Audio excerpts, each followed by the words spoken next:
من الشيطان الرجيم بسم الله الرحمن الرحيم الحمد لله رب العالمين الرحمن الرحيم مالك يوم الدين إياك نعبد وإياك نستعين اهدنا الصراط المستقيم صراط الذين أنعمت عليهم غير المغضوب عليهم ولا الضالين آمين.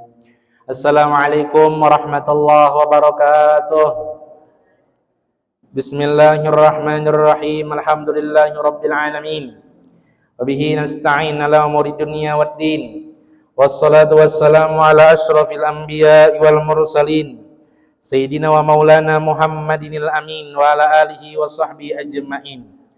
Qala rabbi syrah li sadri wa yassir li amri wahlul 'uqdatan min lisani yafqahu qawli wahdi qalbi bihaqqi sayyidina Muhammadin sallallahu alaihi wasallam. Nawaitu an a'takifa fi hadzal masjid sunnatan lillahi ta'ala. Alhamdulillah, kita sama-sama dikumpulkan oleh Allah Subhanahu wa taala dalam keadaan sehat, dalam keadaan afiat, dan dalam keadaan taat ibadat. Mudah-mudahan Allah Subhanahu wa taala selalu mengistiqomahkan kita, dan Allah Subhanahu wa taala menghindarkan kita daripada segala dosa dan maksiat kepada Allah, dan mudah-mudahan Allah Subhanahu wa taala memberikan kita panjang umur dalam taat ibadah kepada Allah. Amin ya rabbal alamin. Al haditsus sadisu asyar, hadis yang ke-16, an Ali bin Abi Thalib karramallahu wajhah annahu qala. Hadis ini diriwayatkan daripada Sayyidina Ali karramallahu wajhah. Beliau diberikan gelar karramallahu wajhah, terbeda dari gelar para sahabat yang lain karena yang lain radhiyallahu an. Beliau karramallahu wajhah. Allah taala muliakan wajah Sayyidina Ali. Kenapa Allah taala muliakan wajah Sayyidina Ali? Yang pertama, wajah beliau tidak pernah menundukkan kepala kepada berhala. Artinya tidak pernah menyembah berhala. Makanya laki-laki yang pertama masuk Islam adalah Sayyidina Abu Bakar. Perempuan yang pertama masuk Islam adalah Sayyidatuna Khadijah. Kekanakan yang pertama masuk Islam ialah Sayyidina Ali. Maksudnya masuk Islam artinya tidak pernah didahulunya Sayyidina Ali menyembah kepada berhala. Makanya dimuliakan wajahnya Sayyidina Ali karramallahu wajhah. Yang kedua, Sayyidina Ali diberi gelar karramallahu wajhah dikarenakan satu anggota daripada wajah beliau ialah mata, tidak pernah melihat daripada kemaluan beliau sendiri. Makanya diberi gelar karramallahu wajhah. Allah taala muliakan daripada wajah Sayyidina Ali karramallahu wajhah. Kemudian apabila kita seperti demikian mengikuti jejak langkah Sayyidina Ali, artinya cuma tunduk kepada Allah dan tidak pernah melihat daripada kemaluan kita, maka kita pun akan dimuliakan oleh Allah Subhanahu wa taala.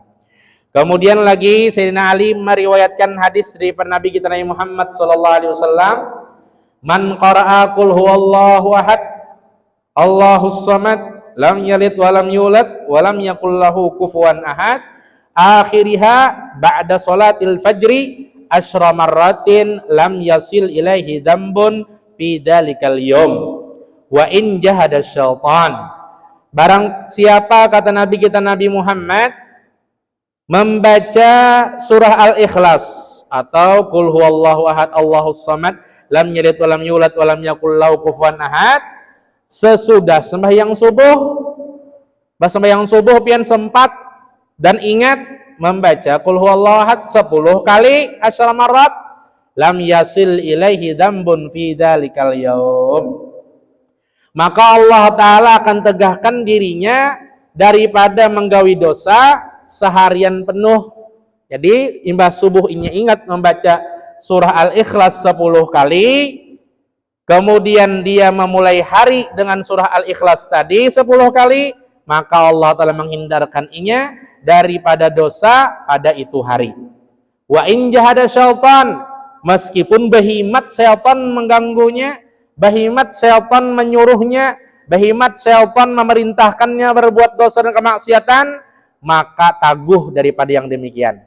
Artinya kadakawa syaitan manunya, kadakawa syaitan menggodanya, kadakawa syaitan menjerumuskannya, berkat ia memulai harinya imbah tuntung sembahyang subuh membaca surah Al-Ikhlas 10 kali. Dan kita diberikan taufik hidayah kalau mengamalkan.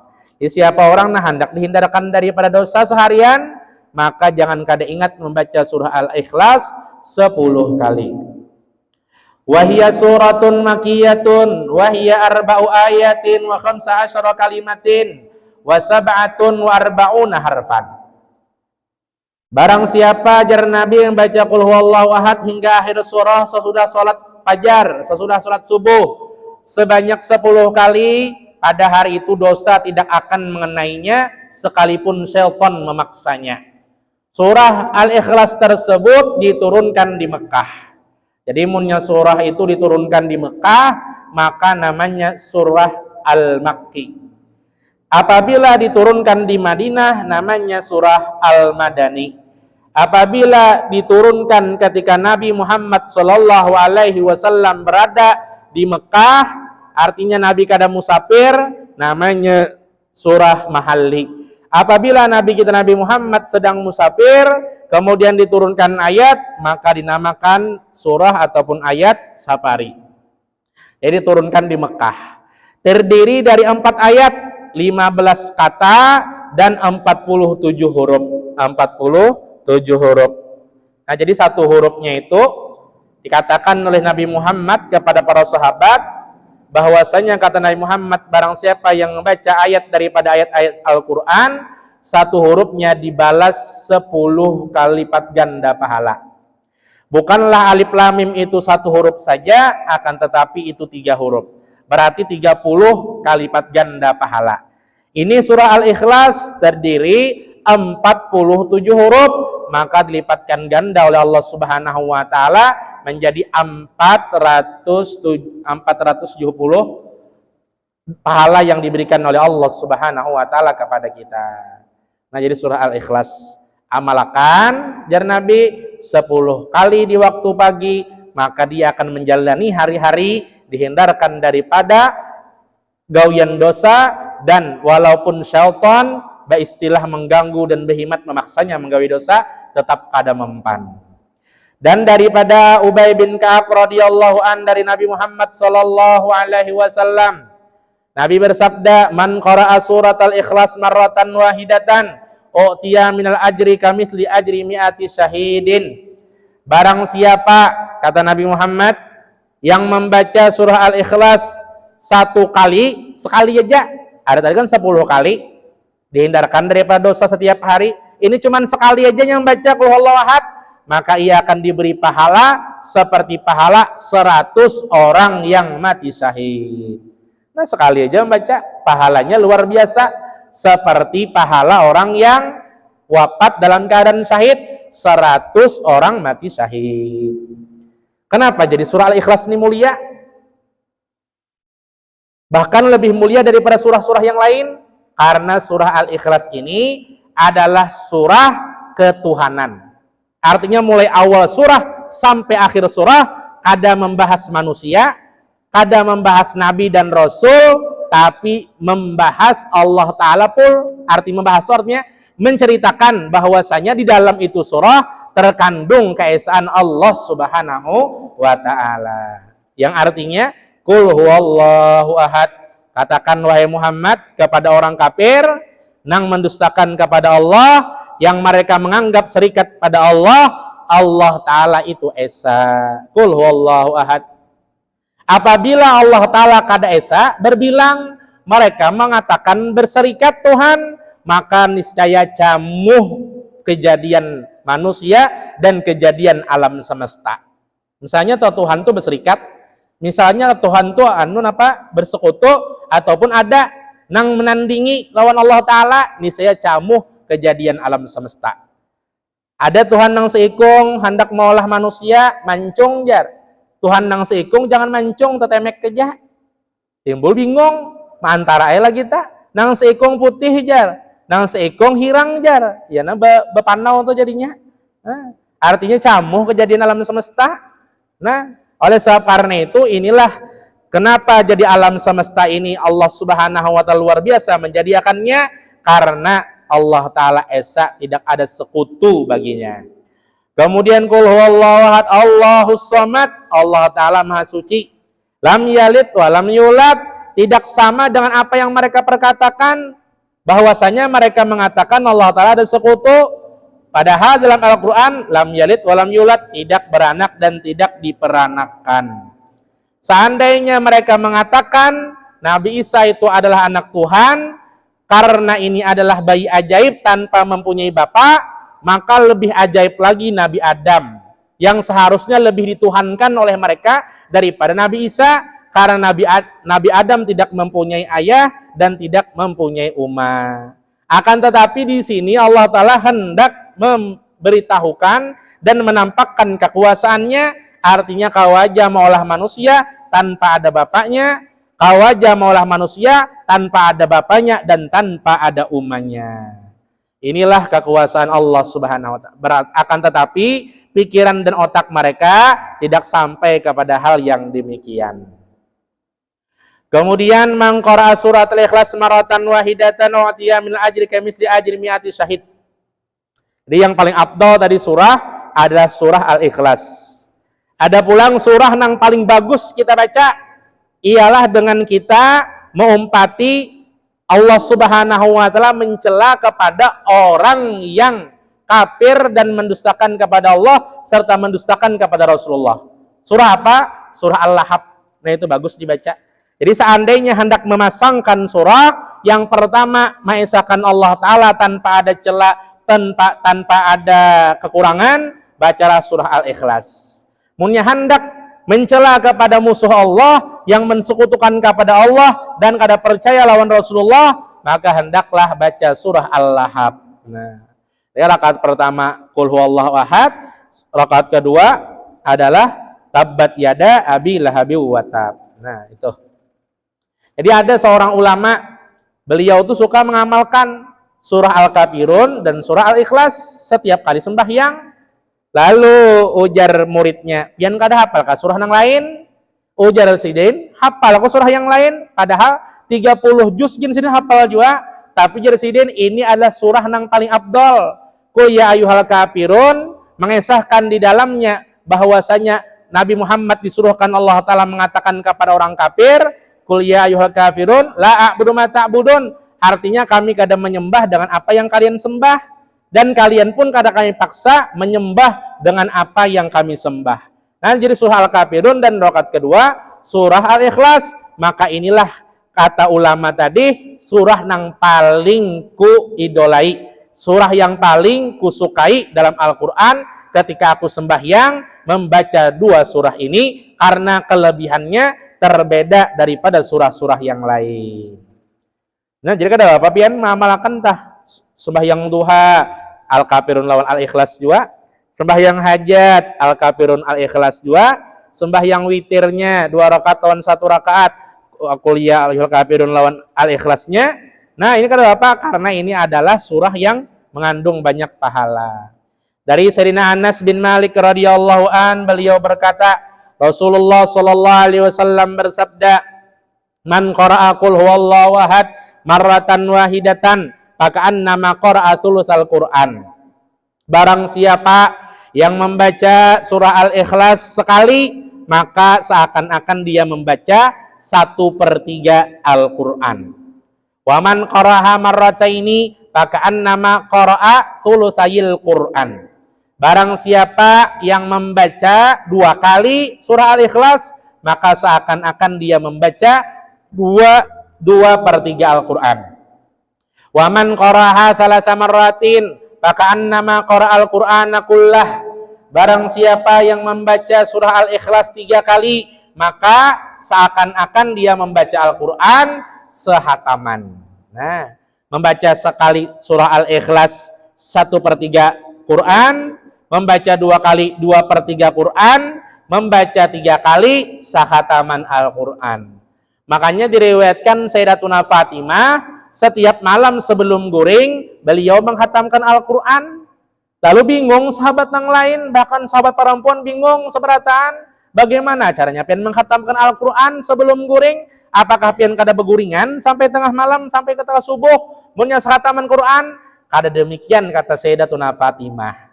Ayahku pernah mengatakan, barang siapa membaca surah Al-Ikhlas 3 kali, maka bagaikan dia menghatamkan Al-Quran sekali. Nah, jadi aku caranya menghatamkan Al-Quran sebelum tidur ialah dengan membaca surah Al-Ikhlas 3 kali.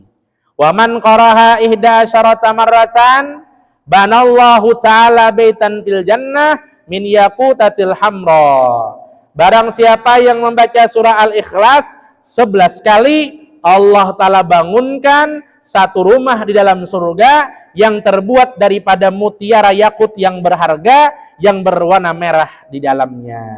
Nah, jadi untung benar ada amalan tu bil jawareh dengan batang tubuh kita, ibadah sholat, ibadah-ibadah menolong orang dan membantu orang dengan jawareh batang tubuh kita.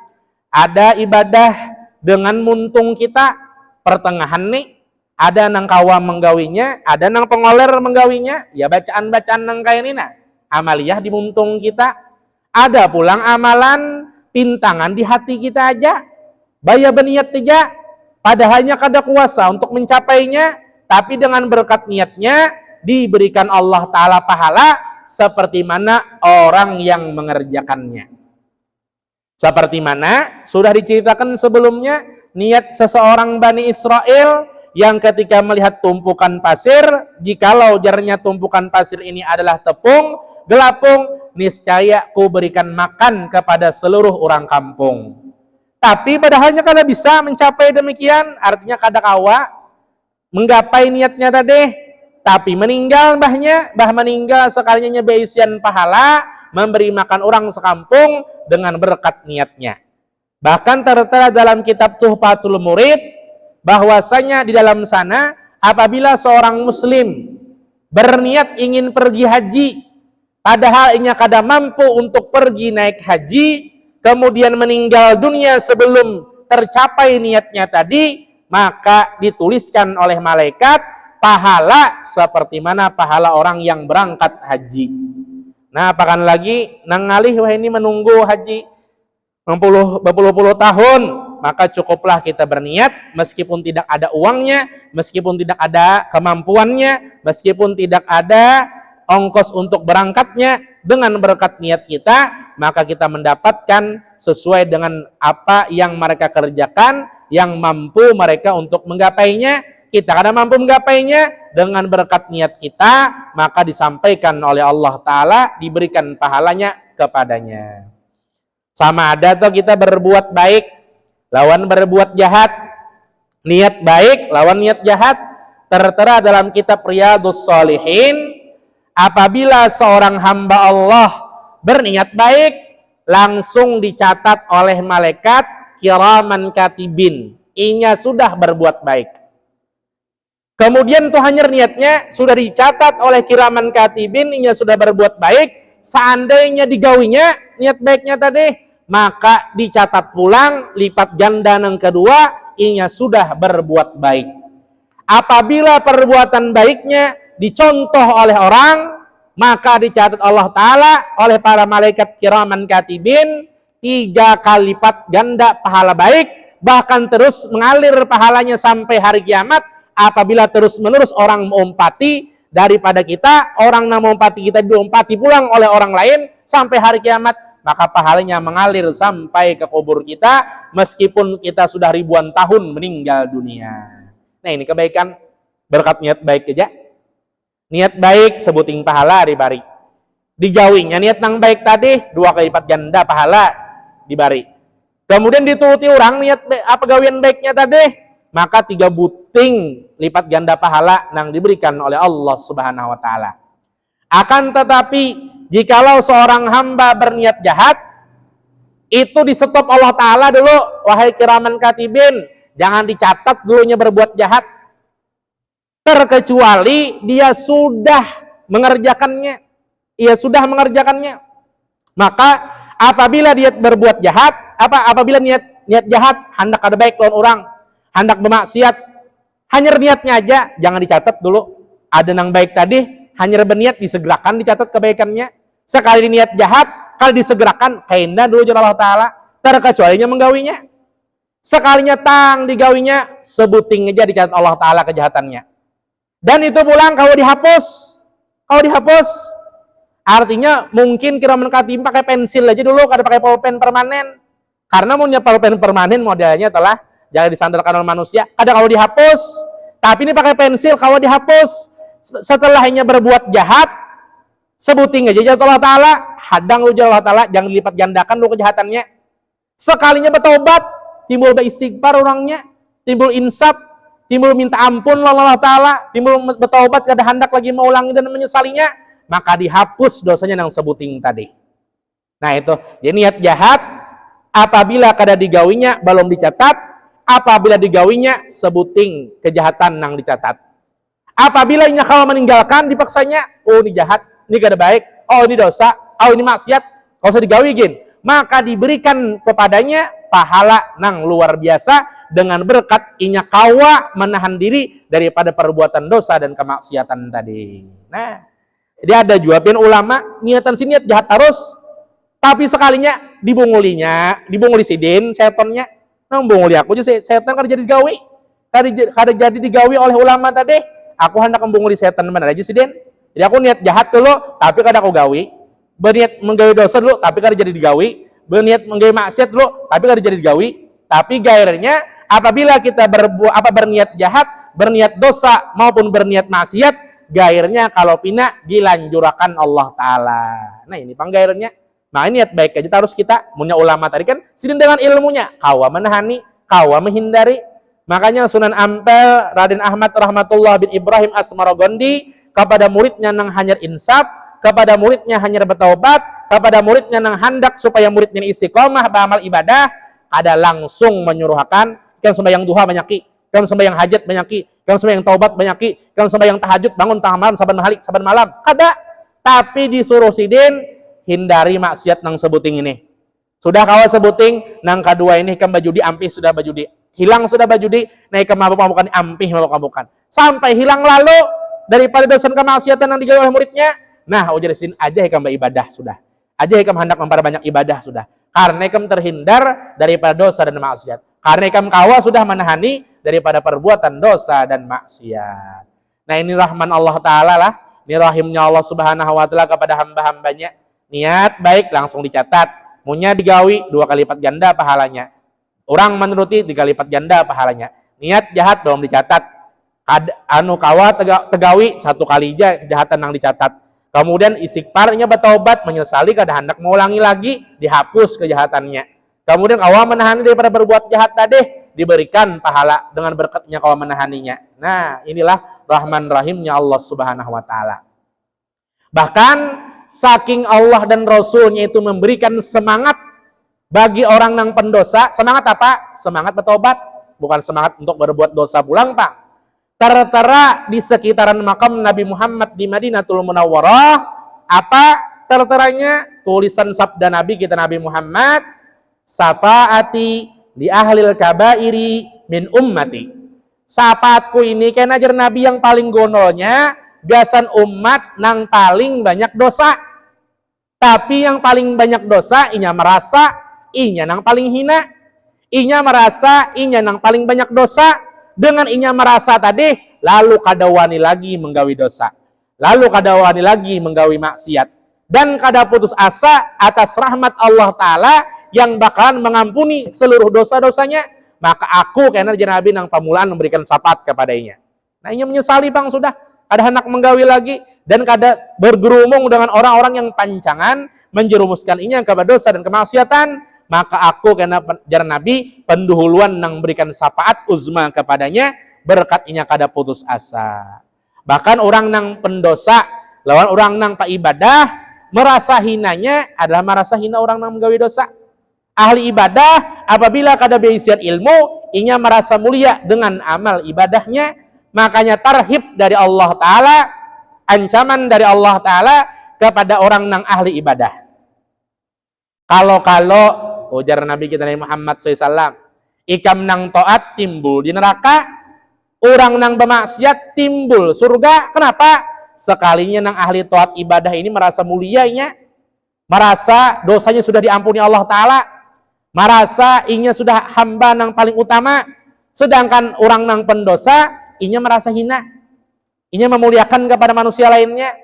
Inya merasa penuh dosa, tapi kada putus asa lawan rahmat Allah Subhanahu wa ta'ala.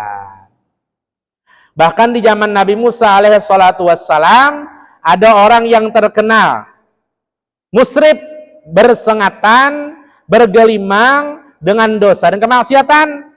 Pada akhirnya apa? Pada akhirnya masyarakat memandangnya bi'ainil haqirah, dengan pandangan hina. Oh, itu japan dosa. Oh, itu ahli maksiat. Oh, nya itu ketujuh bejinah. Oh, nya itu makam pembukaan. Dengan pandangan hina.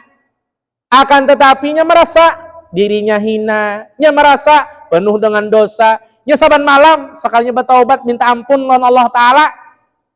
Pada akhirnya imbah meninggal dunia. Pada-padanya masyarakat kada hendak menyembah yang akan.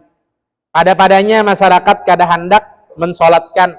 Pada-padanya masyarakat kada hendak menguburakan. Pada akhirnya sembarangan jenazahnya. Ada yang mengatakan ditimbai ke zambalah, artinya tempat sampah. Lalu ada khotar, hatib, suara tidak ada orangnya, menyeru kepada Nabi Musa, wahai Nabi Musa, datangi orang nang hanyar meninggal dunia daripada wali, salah satu wali-waliku. Sekalinya kenapa diangkat menjadi wali? Karena inya selalu mengharap kepada Allah Ta'ala. Al-murtaji, mengharap atas ampunan dosa Allah Ta'ala. Dan inya merasa hina, dan inya merasa penuh dengan dosa. Setiap malam beristighfar minta ampun lawan Allah Ta'ala. Maka pada akhirnya diterima taubatnya oleh Allah Subhanahu wa Ta'ala, meskipun tetap dicap oleh masyarakat inya itu adalah orang nang ahli maksiat. Ada tahu sekalinya di ketika inya besunyian, inya lawan Allah Ta'ala apa? Dzakarallahu fi khalwatin fafadat ainah. Inya mengingat kepada Allah dalam keadaan sendirian, kada berasa mengalir air mata yang keluar daripada matanya. Nah, jadi kita ini dinilailah bukan ibadah secara nampak seperti ini. Wajar sudah kalau kita beramal ibadah nampak. Artinya banyak orang berjamaah, nyata sudah dicatat amal ibadah, tapi ada amal ibadah yang paling dilihat oleh Allah Ta'ala aja kada dilihat oleh manusia. Ketika kita sendirian, kawakah kita juga ketika sendirian itu beribadah tetap? Kawakah kita waktu sendirian itu berdoa dengan khusyuknya? Apakah maksiat? Di hadapan orang banyak ahli ibadah, sekalinya haratan soronganan ahli maksiat. Di hadapan manusia inya ahli maksiat, sekalinya haratan soronganan inya ahli ibadat. Nah, kada tahu kita ngaran negawian manusia. Makanya kata Nabi Muhammad SAW, dinilai seseorang itu bukan ketika wayah ini, tapi dinilai seseorang itu sebelum akhir hayatnya. Siapa tahu orang nang ahli ibadah tadi akhir hayatnya wal iyadubillah timbul pengoler beribadah.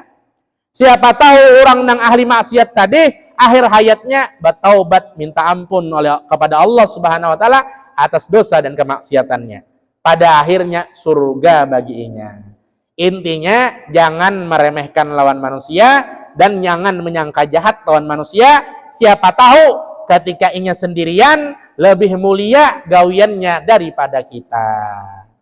Mudah-mudahan ketika kita banyak lawan manusia terkumpul ataupun ketika kita sendirian di rumah soronganan, kita tetap beribadah dan bermunajat kepada Allah Subhanahu wa Ta'ala.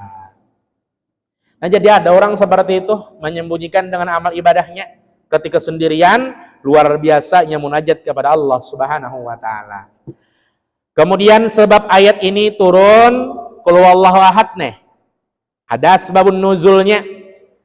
Ialah Ubay bin Ka'ab, Jabir bin Abdullah, Abul Aliyah, Asy-Sya'bi dan Ikrimah ibna Abi Jahal radhiyallahu an.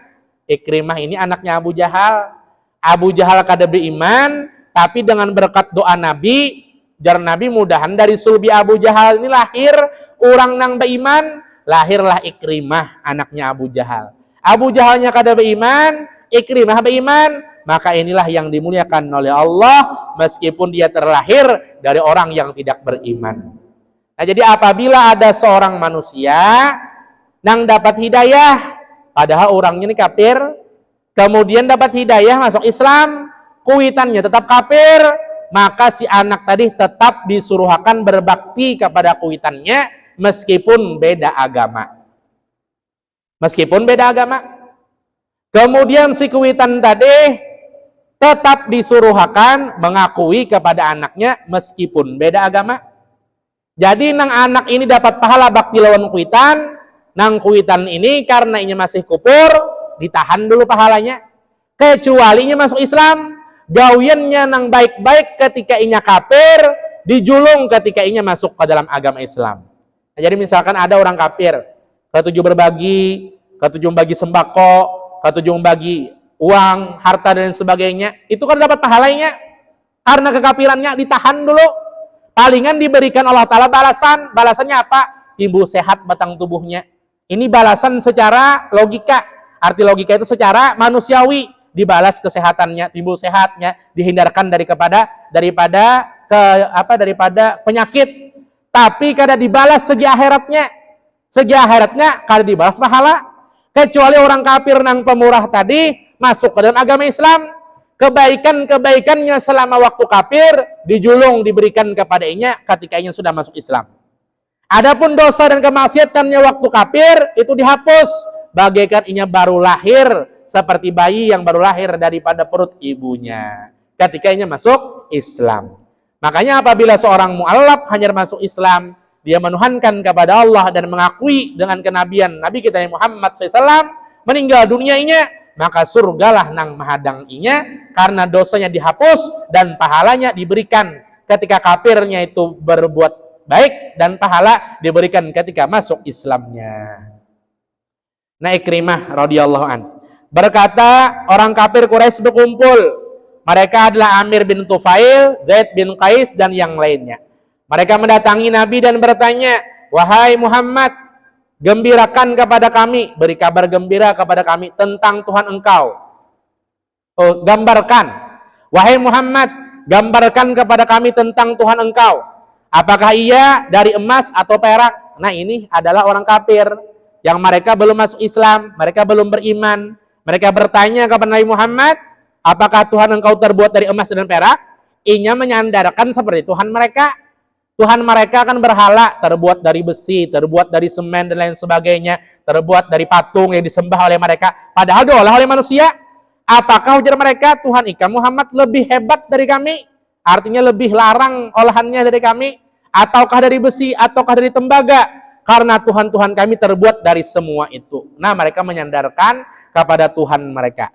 Nabi Muhammad SAW menjawab, aku adalah Rasulullah. Sesungguhnya Allah Azza wa Jalla tidak menyerupai dengan segala sesuatu. Laisa kamitslihi syai'un, tidak diperumpamakan dengan sesuatu apapun. Dan aku tidak mengatakan sesuatu pun, kata Nabi Muhammad, tentangnya menurut diriku.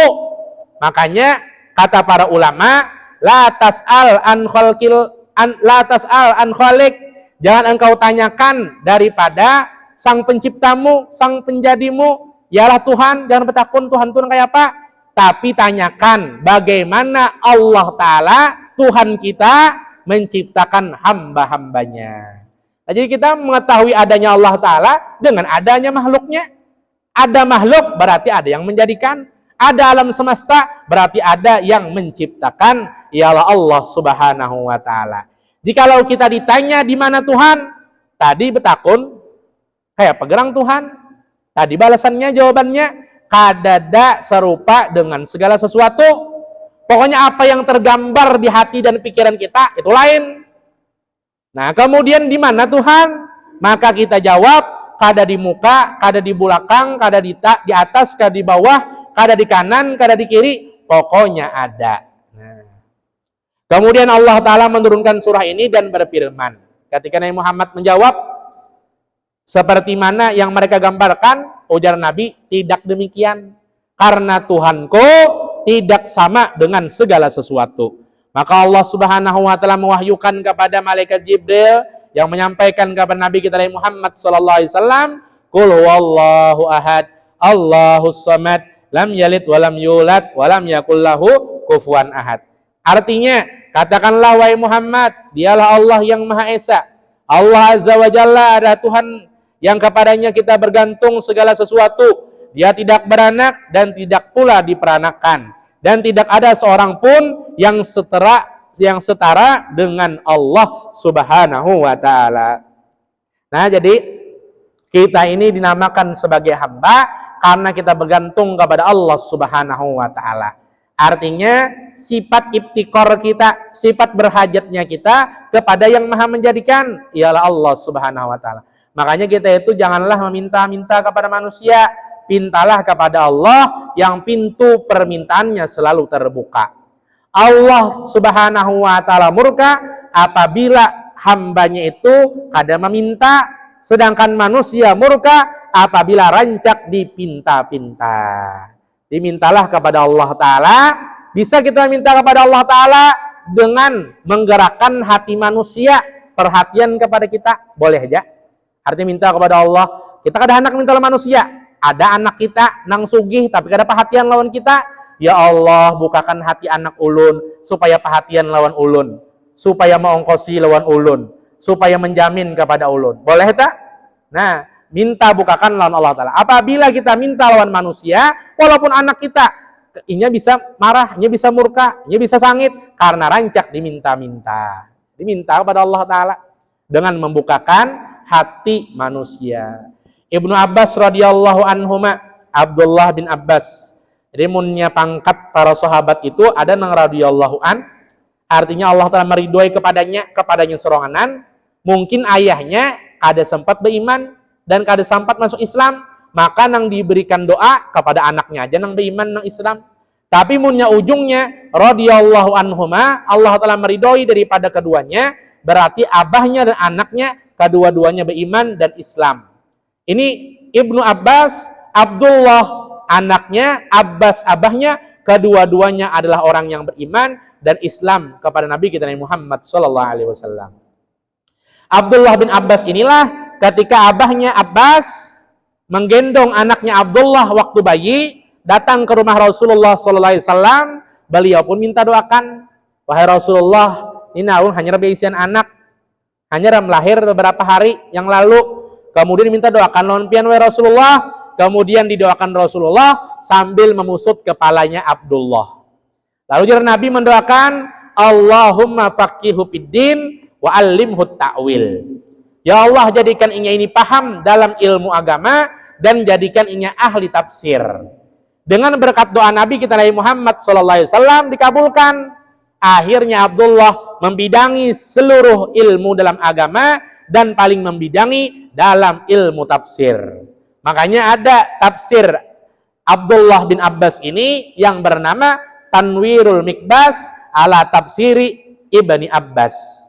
Nah, ini berkat doa Nabi. Makanya kita punya ada lahir anak kita paling kada benar 7 hari setelah lahirnya bawa kepada ulama, minta doakan kepada mereka. Seperti mana yang dilakukan oleh para sahabat yang langsung membawa kepada Nabi, minta nama dan minta doakan kepada Nabi kita Nabi Muhammad sallallahu alaihi wasallam. Sehingga pada waktu itu banyak anak-anak yang dinamai oleh Nabi kita Nabi Muhammad Abdullah di mana Nabi sampai 10, maka diberi gelarlah mereka Abadilatul Asyarah yang bernama Abdullah sejumlah 10 ikung yang bernama Abdullah dinamai Nabi, Abdullah bin Mas'ud, Abdullah bin Abbas dan Abdullah yang lainnya. Karena sesuai kata Nabi kita Nabi Muhammad, khairu asma ma'ubida wa humida. Sepaling baik nama yang dimulai dengan Abdullah, Abdurrahman, Abdurrahim, Abdul Malik sampai 99 nama Allah dan dimulai dengan Muhammad ataupun Ahmad. Ulama pulang mentafsirkan, mensarahkan daripada ini hadis atau nama yang mengandung dalam maknanya itu pujian kepada Nabi Muhammad. Seperti mana Mahmud kan pujian atau gelar Nabi Muhammad. Nah, dan lain-lain sebagainya dari nama-nama ataupun gelar Nabi Muhammad yang ada di dalam kitab Dalailul Khairat. Nah, itu ada nama-nama Nabi Muhammad Dalailul Khairat itu. Punya hendak mengumpati nama Nabi Muhammad, kada membuati Muhammadnya, kada membuati Ahmadnya, tapi maknanya adalah memuji kepada Nabi Muhammad, maka itu sama aja. Seperti nama perempuan Mahmudah. Nah, ini maknanya juga sesuai dengan nama artian Nabi Muhammad, orang yang dipuji. Mahmudah, orang yang dipuji juga daripada kalangan perempuan. Atau nama lain, nama bahasa lain, bahasa Persia, bahasa Belanda, bahasa Inggris, bahasa Banjar, kemudian bahasa Jawa. Nah, asalkan artinya baik, artinya bagus, silahkan namanya yang demikian. Silahkan namanya yang demikian meskipun bukan berasal daripada bahasa Arab, tapi bahasa kita atau bahasa Jawa yang terkandung di dalamnya makna yang baik ataupun bagus, karena nama itu kata Nabi adalah doa bagi si pemiliknya. Nama adalah doa bagi si pemiliknya. Dia ada kawan ulun namanya Azhari. Sekalinya doa namanya Azhari, wah ininya sekolah belum tamat sampai anak seikung masih di Mesir di sekolahan Universitas Al-Azhar Azhari. Karena doa kuitannya, mudahan anak ini suatu saat kawa kena sekolah ke luar negeri, akhirnya dikabulkan Allah Subhanahu wa taala. Nah, jadi apa maksud arti kita? Apa niat kita ketika kita menamai anak-anak kita? Jadi dari Abdullah bin Abbas radhiyallahu an, bahwasanya kata Abdullah bin Abbas, as-somad adalah sesuatu yang tidak berongga, tidak makan dan tidak minum. Jika dia sesuatu yang berongga, maka dia membutuhkan sesuatu. Sedangkan dia tidak membutuhkan sesuatu, bahkan seluruh makhluk membutuhkannya. Ya Allah Ta'ala as-somad artinya al-mustaghni, tidak berhajat kepada segala sesuatu. Akan tetapi segala sesuatu ialah makhluk serta hambanya berhajat kepadanya. Dan dikatakan as-somad berarti tidak beranak dan tidak diperanakan. Dikatakan tidak beranak berarti tidak mempunyai anak yang akan mewarisi kerajaannya. Tidak diperanakan berarti tidak mempunyai orang tua yang juga akan mewarisinya. Dan tidak ada sesuatu pun yang setara dengannya, berarti tidak ada bandingnya dan tidak ada lawan, yaitu tidak ada yang menyerupainya. Nah, inilah Allah Subhanahu wa taala. Pokoknya apa yang tergambar di hati dan pikiran itu, kita itu lain Tuhan. Pokoknya tidak menyerupai dengan manusia. Munnya menyerupai dengan manusia, bamata, bamuntung, bamuha, baawak, itu tidak lain tidak bukan adalah daripada mazhab Mujassimah, yang golongan mereka itu kata Datuk Kalampayan keluar dari agama Islam, yang mengatakan Allah Ta'ala bejisim, atau mengatakan gawianku ini berataan adalah gawian Tuhan. Nang baiknya gawian Tuhan, dasar bujur gawian Tuhan nang baiknya menolongnya kan kita, tapi nang salahnya dosa dan kemaksiat pun nang kita gawi oleh manusia itu gawian Tuhan juga. Tuhan juga pang mengawakan unda jar begawi maksiat, ibu unda begawi maksiat, padahal nafsuinya, maka ini juga keluar daripada etikot orang Islam. Namanya qadariyah. Namanya qadariyah. Kemudian ada pulang nainya beisian kekuasaan, merasa beisian kekuasaan, ujarnya nang baik inya juga nang menggawinya, nang jahat inya juga nang menggawinya. Punya nang jahat inya nang menggawinya dasar bujur, tapi nang salahnya kebaikan-kebaikan itu inya juga nang menggawinya tanpa daripada pertolongan Allah Ta'ala, maka ini pun juga keluar daripada etikat orang Islam, namanya Jabbariyah. Kita Ahlus Sunnah wal Jamaah, kebaikan ditolongnya kan Allah Ta'ala, sedangkan kejahatan maupun kemaksiatan itu berasal daripada nafsu kita. Makanya dijadikan manusia ini biasa nafsu. Makanya lengkap diberikan akal dan nafsu. Seandainya akal lebih menang dari nafsunya, nyakawa mengendalikan nafsunya, akalnya nang bekerja setiap harinya, nang baik-baiknya terus dipilihnya, nang jahatnya disingkirakannya, maka kedudukannya lebih mulia dari malaikat. Kemudian apabila nafsunya mengatasi daripada akalnya, nggawi dosa, maksiat seenaknya aja, iya benar ada orang kayak orang kada bakal, maka lebih hina daripada binatang. Apakah lagi di akhir zaman dimunculkan gawian-gawian nang iya benar kada terpikirkan oleh manusia sebelumnya, bagaikan al-bahaim, bagaikan binatang. Kada tahu lagi di kuitan, kada tahu lagi di mintuha, diselingkuhi. Bahkan karena ada yang paling fatal benar, yang paling membingungkan manusia, apa? Mintuhannya nang lakian baselingkuh lawan bini anak sorang. Ini padahal anak sorang lakian, besian bini bebinian, sekanya nang menyelingkuhi abahnya si lakian deh. Lalu nang paling membingungkan ketika lahir karena anaknya, jadi ujar nang abahnya, ini anakku kah, cucuku kah? Jadi ujar lakinya, ini anakku kah, dingsanakku kah? Nah ini karena akhir zaman nih bakalan terjadi. Jadi mudah-mudahan anak duriat kita seluruhnya dipeliharakan, dihindarkan daripada hal yang demikian.